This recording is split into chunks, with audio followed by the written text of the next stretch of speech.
परंतु समाजाचा मराठा समाजाचा एक होतकरी मुलगा आज आमच्यात नाही आहे. यांच्या माजमस्तीमुळं आज एक आमच्यातला चांगला हिरा हे यांच्या खंडणीपायी या पैशापायी यांच्या गुंडगिरीपायी आज आमच्यात नाही.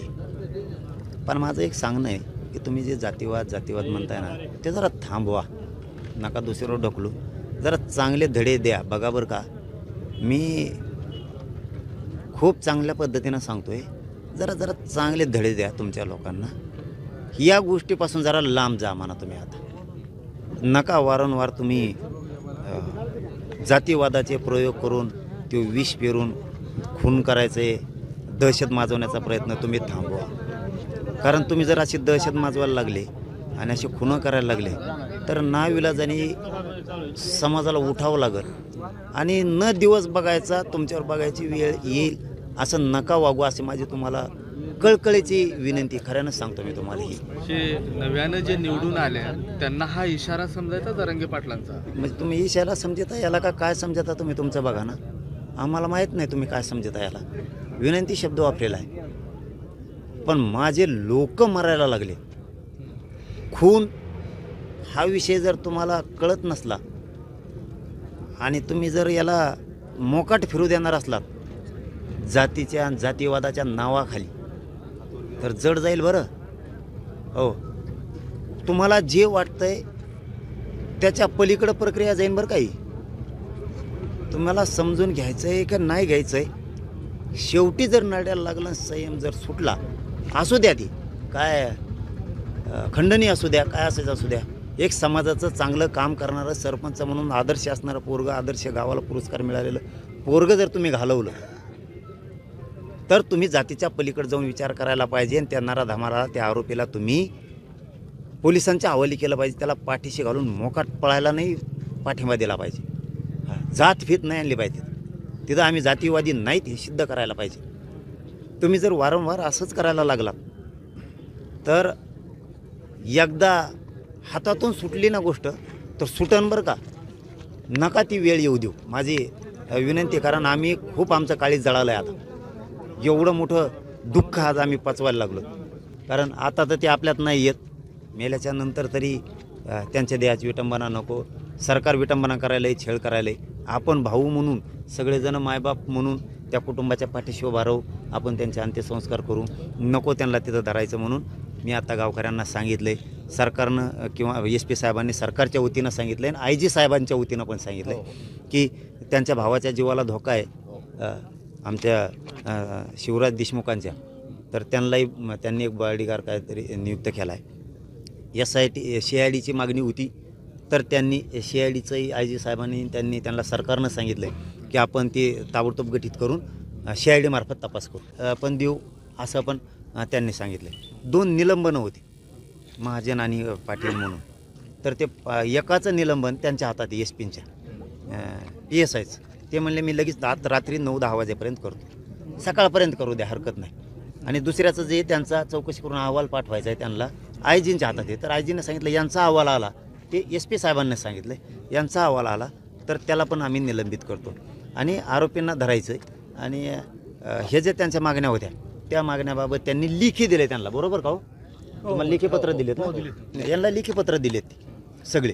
आणि ज्यावेळेस गाव हो म्हणलं त्याच वेळेस आपणही हो म्हणलं. आपलं मनाचं आपण काहीही चालविलं नाही. इथं जे गावकऱ्याचं म्हणणं आहे तेच चालवलं आहे. पण याच्यात जर धोका दिलाच तर मी समाजाचा मुलगा म्हणून या गावाच्या खांद्याला खांदा लावून लढणार आणि त्यांना शिक्षा लागेपर्यंत आम्ही सगळेजण ताकदीनं, गावकरी, मराठा समाज, आम्ही सगळेजण लढू हे शब्द दिला. जर यांनी धोका दिला याच्यात तर पुन्हा मागण्यासाठी लढू. पाटील, या खून झालाय बीड जिल्ह्यात आणि त्या प्रकरणावर राजकीय आरोप प्रत्यारोप देखील होत आहेत. काय सांगाल? मुळामध्ये मला अतिशय दुःख आहे, अतिशय भयंकर वेदना आहेत की स्वर्गीय संतोष देशमुख आज आपल्यात नाही आणि ज्या प्रकारे ह्या घटना घडल्या त्या या कुठंतरी बीड जिल्ह्याला काळीमा फासणार आहे. यामध्ये जे कोण दोषी असतील त्यांच्यावरती कडक कारवाई झाली पाहिजे आणि कडक कारवाई करताना कोणीही असो त्याला कसल्याही प्रकारे सोडलं गेलं नाही पाहिजे ही भूमिका स्पष्टपणानं पहिल्यापासून राहिली. या प्रकरणातच नाही, अशा दुर्दैवी कितीही प्रकरणं झाली त्या बाबतीत. पण एक भाग बघितला तर मी स्वतः अगोदरच याबाबतचं पत्र पोलीस मुख्यालयामध्ये दिलेलं आहे आणि या बाबतीत ज्यांनी कुणी हे प्रकरण केलंय, जे खरे हत्यारे आहेत, त्यांना कठोर ती कठोर कारवाई व्हावी आणि स्पीड ट्रॅक कोर्टामध्ये हे प्रकरण चालवलं पाहिजे. त्याशिवाय लवकर न्याय मिळणार नाही आणि ज्यांनी कुणी केलंय त्याला शिक्षाही मिळणार नाही.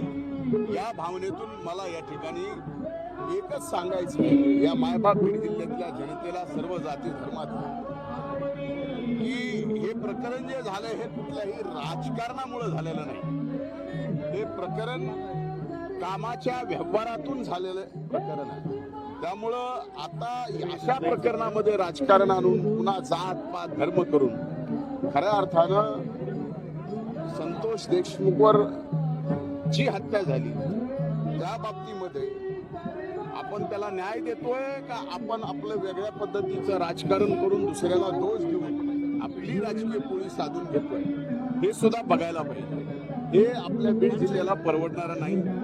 म्हणून माझी एकच भूमिका आहे आणि ती सुस्पष्ट आहे की काहीही झालं तरी जे संतोष देशमुखचे हत्यारे आहेत त्यांना कठोर ती कठोर शिक्षा झाली पाहिजे, फाशी झाली पाहिजे.